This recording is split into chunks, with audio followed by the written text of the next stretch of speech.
Luke winced when Grover pulled the spike from his shoulder. Whatever nature magic the satyr was trying to use wasn't working so well. The wound immediately began to gush blood as soon as the projectile came out. Grover scrambled to slow the bleeding, but, if anything, he seemed to be making it worse. "Let me handle this," a male voice said, pushing Grover's fumbling hands away from the wound. Apollo muttered some kind of incantation and covered the gash with glowing hands. The pain immediately lessened, and Luke could almost feel the skin knitting itself back together. "That should do it," Apollo muttered, pulling his hands away. Thank you, Lord Apollo," he said, a little stunned he'd just been healed by the god of medicine himself. Apollo just nodded absent-mindedly and turned back to his sister, who had helped her hunters set up their camp so they could get to work on the wounded, which was a majority of the hunters. Those with lesser wounds were working on the more severe. Luke tried to follow Apollo with his eyes. He had seen the way Artemis and Apollo interacted during the winter solstice during his first year at camp, and from what he had seen, it was a pretty strict love-hate thing. Mostly Apollo aggravated the huntress, who kept quiet save for an occasional jab at his intelligence or maturity.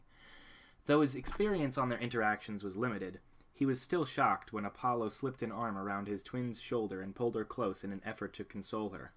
He was pretty sure he had seen tears in the goddess's eyes after Perseus vanished, but she was quick to wipe them away and turn stoic before any of her hunters noticed. The entire situation confused the son of Hermes to no end, but their behavior wasn't exactly on top of his mind. Thalia was gone, taken with the other two half-bloods to Hades knows where.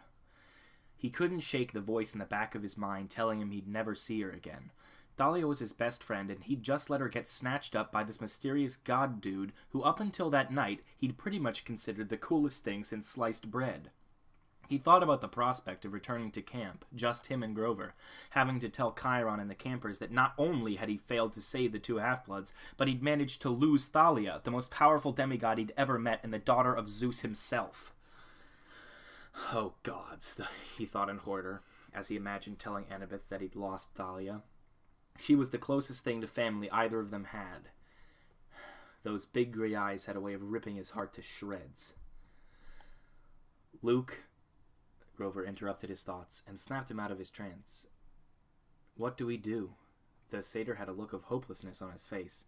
It wasn't that uncommon for Grover, but Luke had a feeling he looked about the same.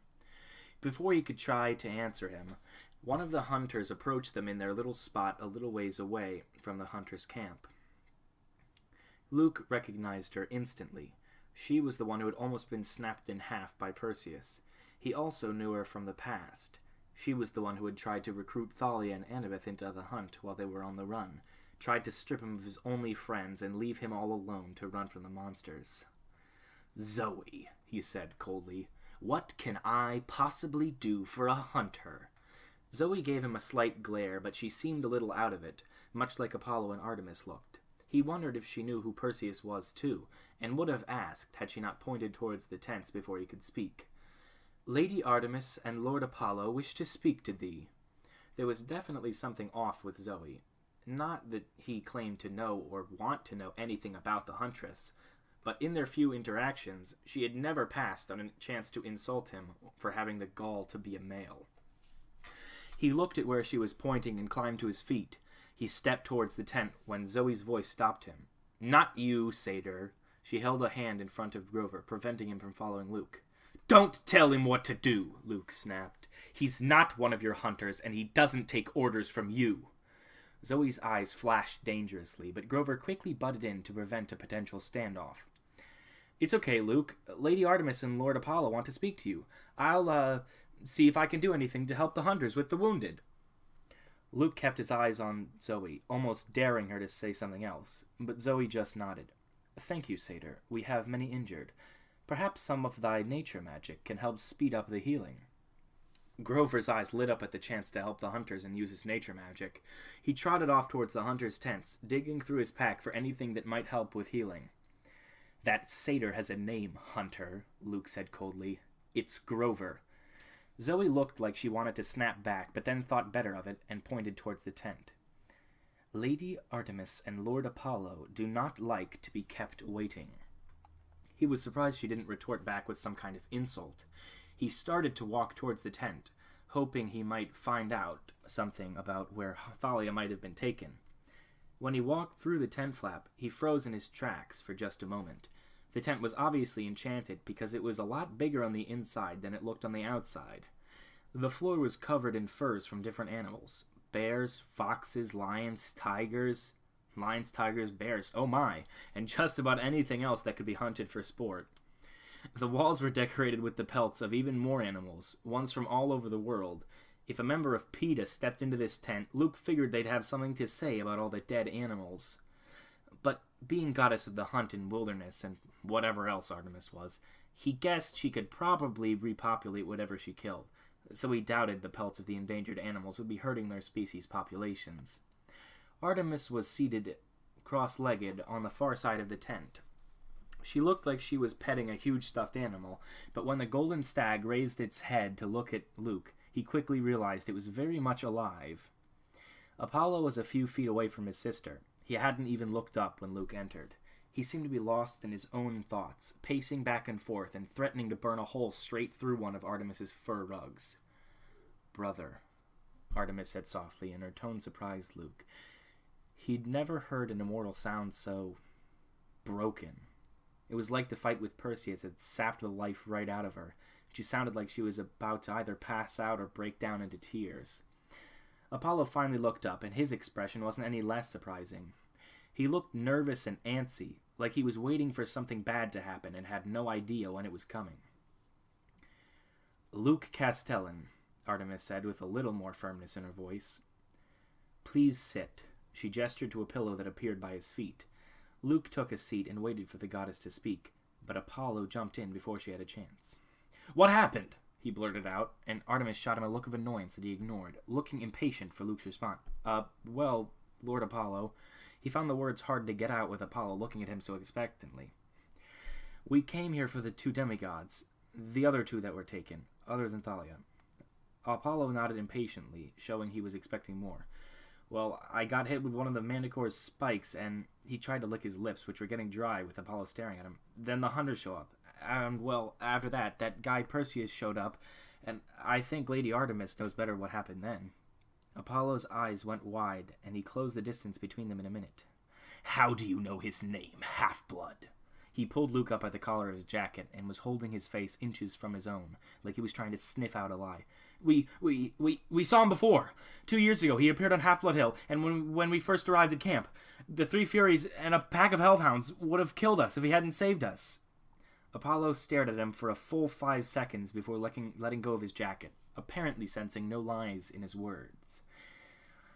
"Why wasn't the council informed of this?" His tone was less angry and more confused now. "How is this the first I've heard of it?" Luke just shook his head. "Chiron warned us not to repeat what had happened to anyone, not even the other campers. He said it would only bring hardship to us."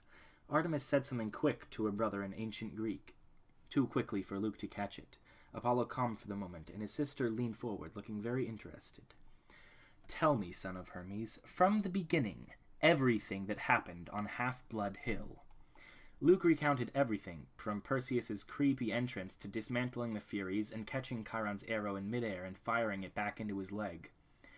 By the end of the story, Luke thought he almost saw a little bit of a smile creep onto the goddess's face before it was wiped away by Apollo and her getting into a hushed and heated debate in ancient Greek. It was tough to hear, but he managed to pick out a couple words. Mother and the council. By the end, it seemed Apollo had won, and he walked right past Luke without another word.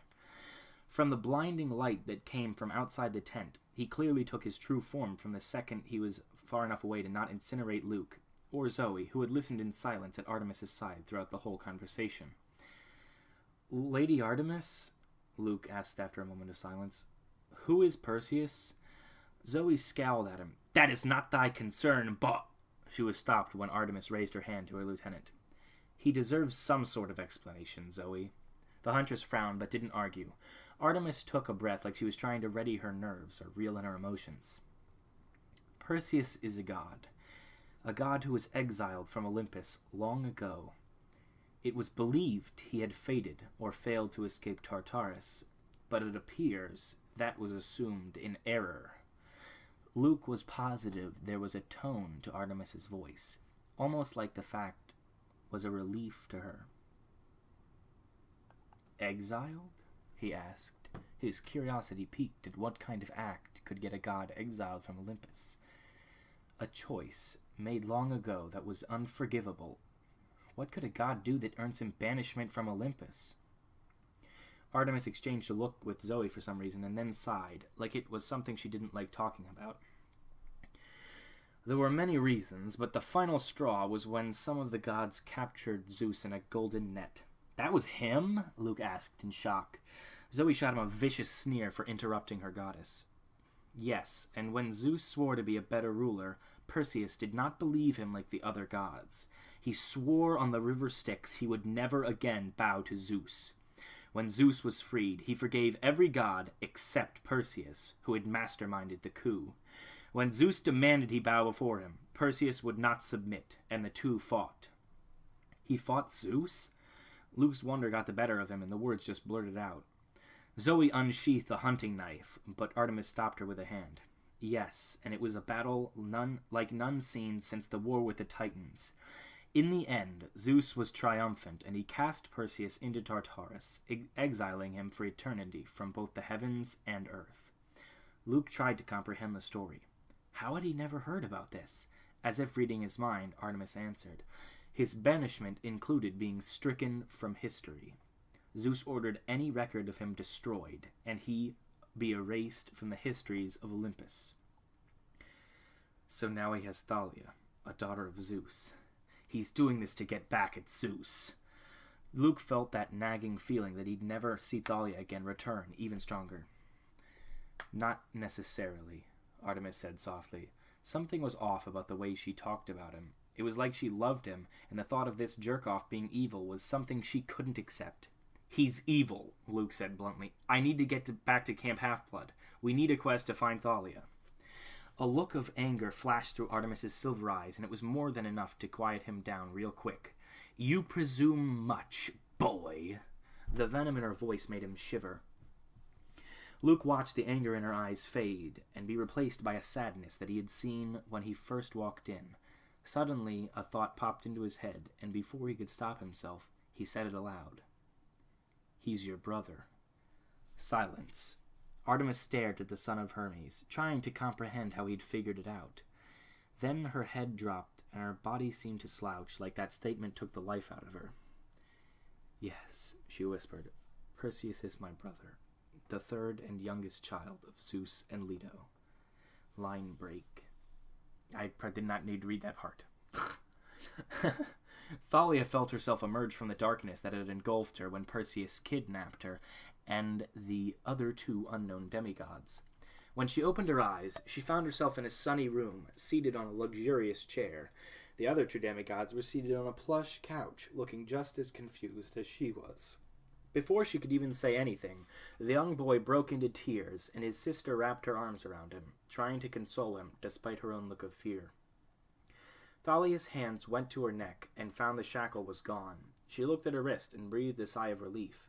Aegis was still there. She could feel the canister of mace in her pocket, her disguised spear. Though she doubted they would help in a fight against this guy, she was relieved she at least had a way to defend herself. Just as she was about to say something to the girl about making a break for it, Perseus materialized along with a chair across from her, his dark eyes staring right through her, making her gulp nervously. She swallowed her fear, though, and glared at him. What do you want? And what are you? Perseus raised an eyebrow, and Thalia was worried he was about to blast her.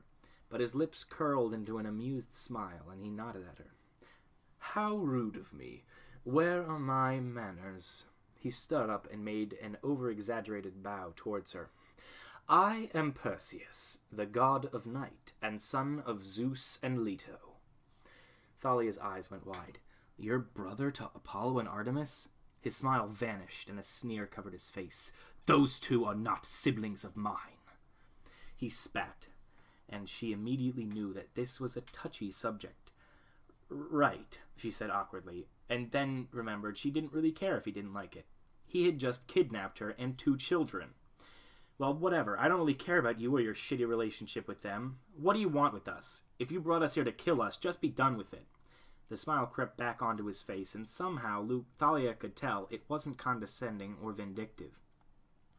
I'm not going to hurt you. Any of you. He looked at the two siblings and tried to erase their worries. Not that it helped much. I brought the three of you here to help you, he paused.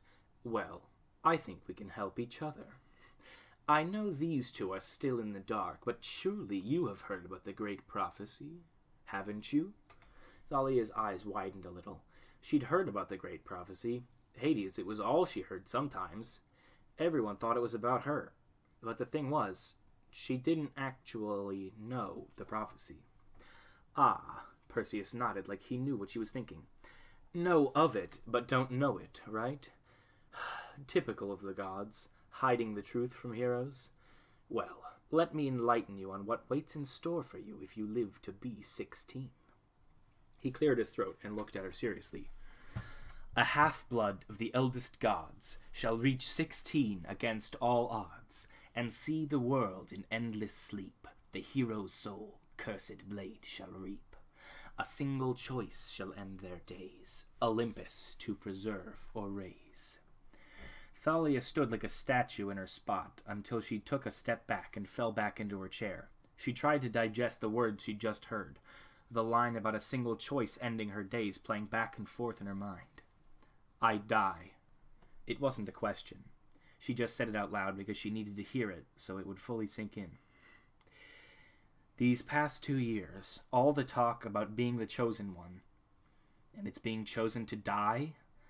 She could feel the anger start to swell inside her. She felt like everyone, Chiron, the older campers, the gods, had lied to her since she first got to camp.